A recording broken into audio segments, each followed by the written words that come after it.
this situation that has arisen within my family has been a very deeply personal issue.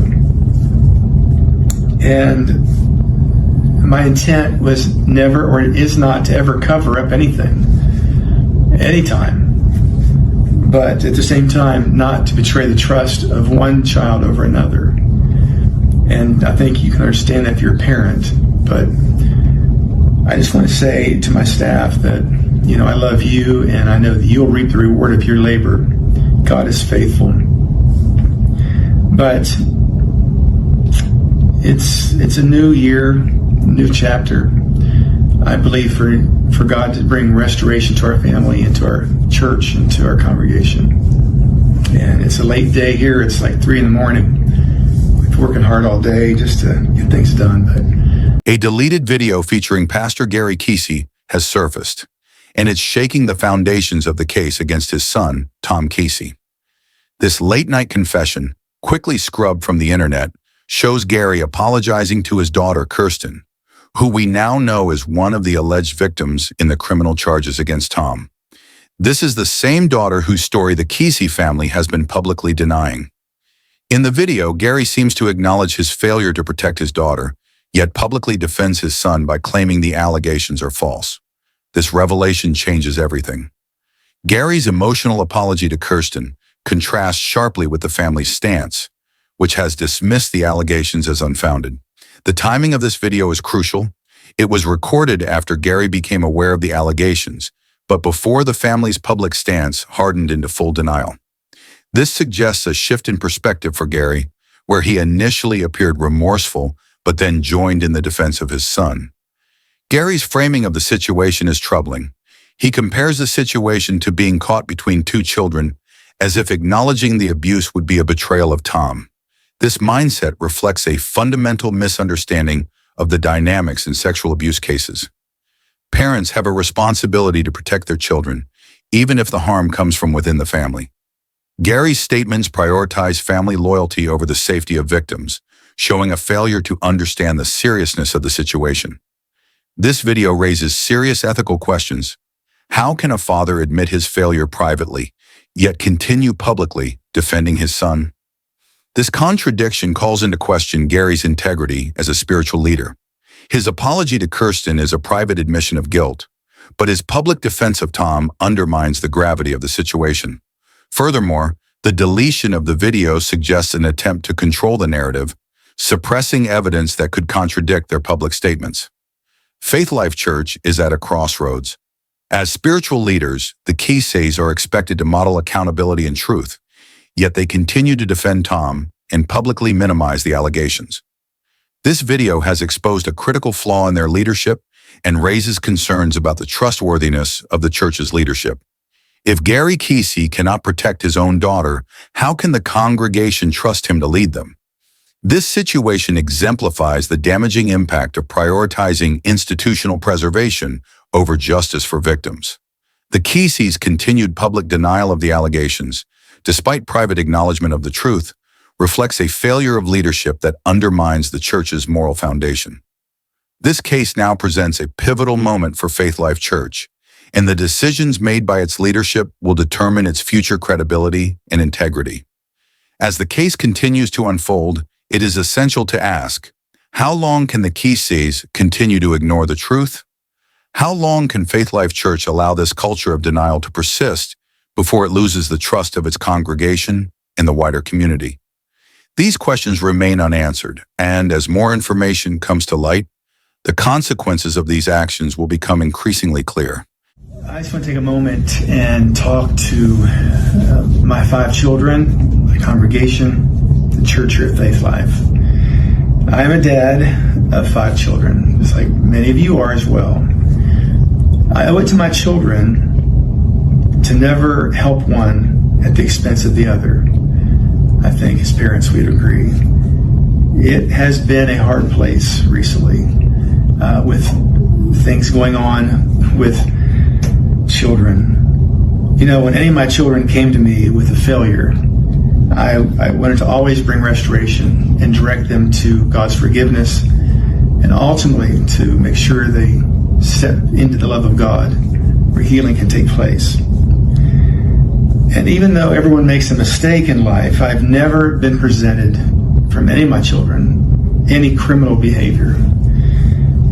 Kirsten, I want to tell you that I'm sorry I let you down as a dad. I have, and I'm so sorry that you had to go to such extremes to get my attention. I always enjoyed being with you, and you know we always had great times together. And you and Elijah and Easton, such a wonderful family, but I wanted to make sure that you understand that. Tim and Alicia, you work so hard, and you've been faithful all these years, and such a great family, and I apologize to you as well. I know you have felt maybe unsupported, and maybe I've just been a little too busy, but just know that I love you. Jason and Amy, wow, you guys have always been amazing.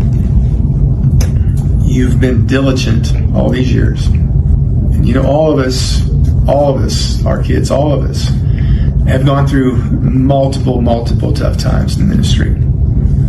But we have built something that was fabulous. I want to talk to my staff, hardworking staff, all these years. God has blessed me with you, and you know, I apologize to you if I, and I'm sure I have, lacked in some leadership and maybe affirmation and communication with you that would have maybe helped you do better and be better. But this situation that has arisen within my family has been a very deeply personal issue. And my intent was never, or it is not, to ever cover up anything, anytime. But at the same time, not to betray the trust of one child over another. And I think you can understand that if you're a parent. But I just want to say to my staff that, you know, I love you, and I know that you'll reap the reward of your labor. God is faithful. But it's a new year, new chapter. I believe for God to bring restoration to our family and to our church and to our congregation. And it's a late day here. It's like 3 a.m. We've been working hard all day just to get things done. But I wanted to take this minute before I head home just to make sure you understand where I'm at and how much I love you. Your dad, thank you. Your pastor, thank you. This video sheds light on the unfolding case involving Tom Keesee, with Kirsten Keesee McKinney seemingly identified as one of the 3 victims named in the criminal charges against him. Normally, victims' identities are not disclosed in sexual assault cases, yet this deleted video clearly points to her as one of the complainants.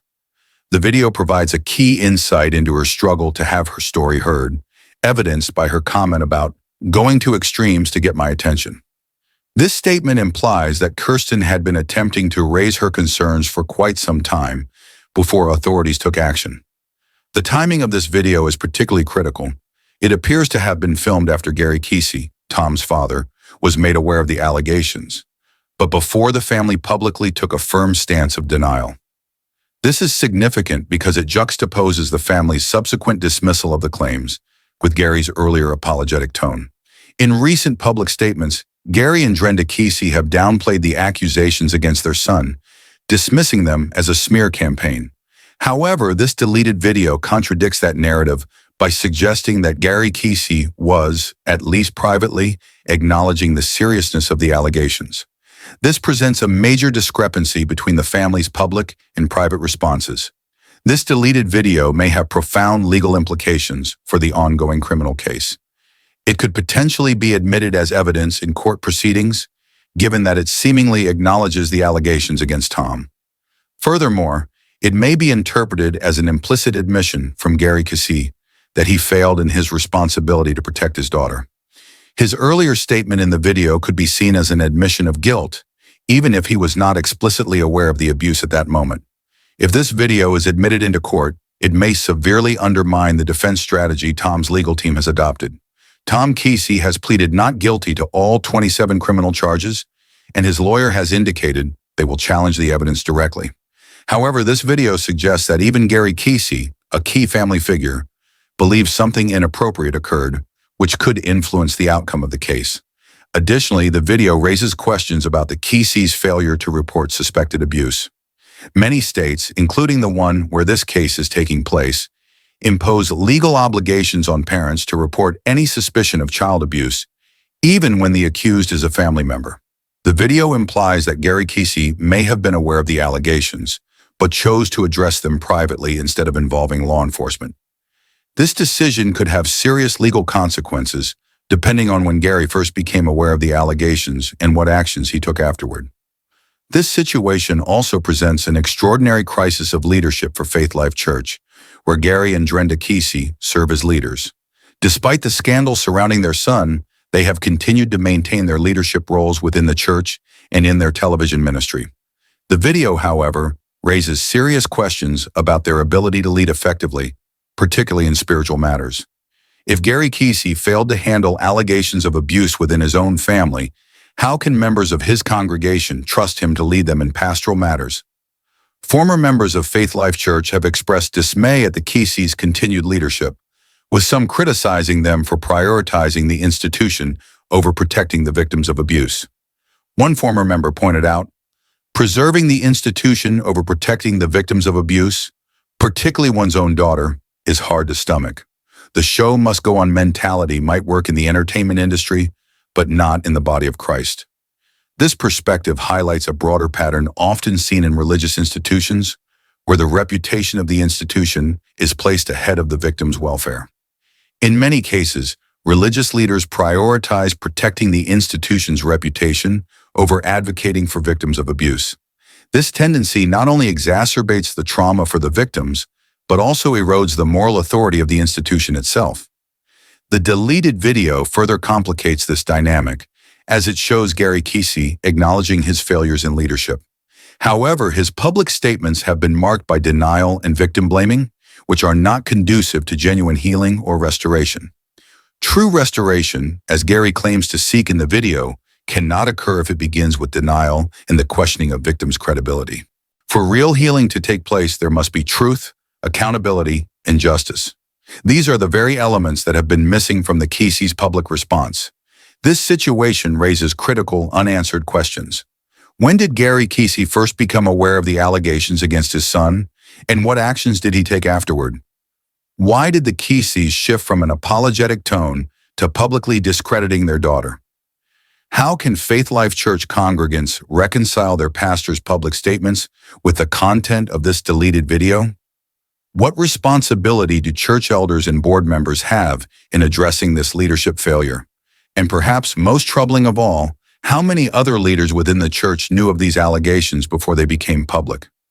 This deleted video underscores the painful reality of how institutions respond to abuse allegations, especially when they involve a leader's own family. Gary Keesee's apparent acknowledgement of his failure to act, followed by his public questioning of his daughter's credibility, is a profound betrayal that extends far beyond the original abuse. This case presents a reckoning for Faith Life Church and the wider Christian community, forcing them to confront uncomfortable questions about the values that should guide their responses to abuse allegations. When religious leaders prioritize the preservation of the institution over truth and justice, they undermine the moral foundation of their institutions. True leadership would involve stepping down from ministry and allowing an independent investigation, thus creating a space where victims can be heard and believed, even when those victims are family members. As this case unfolds, the actions of Faith Life Church's leadership will reveal whether institutional protection will continue to take precedence over accountability, truth, and justice. If this video has helped you better understand this complex situation, please like, subscribe, and share it with others who might benefit from this information. I'll continue to monitor developments closely and provide updates as new details emerge. Thank you, Faith Unfiltered viewers, for your support and engagement. Stay tuned for more insights and updates.